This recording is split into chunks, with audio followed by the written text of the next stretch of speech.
ከርቁኝ እያየኋት ከአይን እንዳጠፋ ቶሎ ይዛል ለመግባት ሞክር። ያ በራሱ መንገድ አልቅሳ ካልተነሳች በስተቀር እኔ ተነሺ ማለት አልችልም። እሺ፣ ከአይን እንዳትርቅ። እሺ።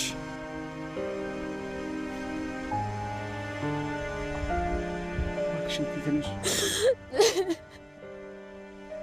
በቃ ይበቃሻል። ትንሽ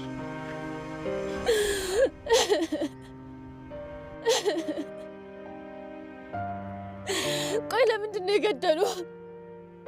እኔን መግደል እኮ ይችሉ ነበር። አንተ እኮ ንጹህ ነህ የኔ ትንሽ፣ አንተ እኮ ንጹህ ልጅ ነህ። እኔን መግደል ይችሉ ነበር። ጨክኖ አንተን ከኔ ወሰዱ። የኔ ልጅ ቀሙኝ። አንተ ወሰዱብኝ የኔ ልጅ። የኔ ልጅ ጨክነው ከኔ ወሰዱ። በቃ ድጋሚ አትመጣም የኔ ልጅ፣ የኔ ትንሽ ልጅ፣ የኔ ልጅ፣ የኔ ትንሽ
ሁሉም ነገር ለጊዜው ነው።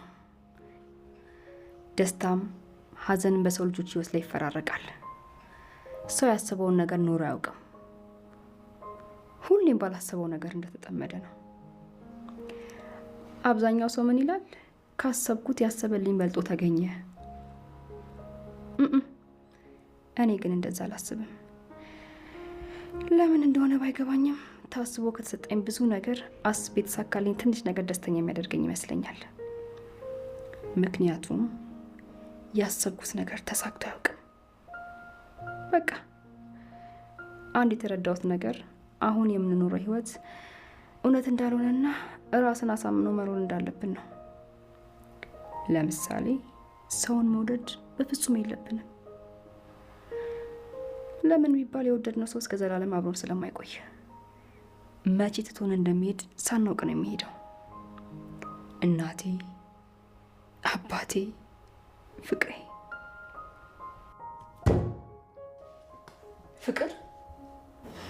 ፍቅር ብሎ ነገር አንቺ ያፈቀርሽው ውድ ወንድምሽን ሊያሳጣሽ የነበረውን ሰው ነው።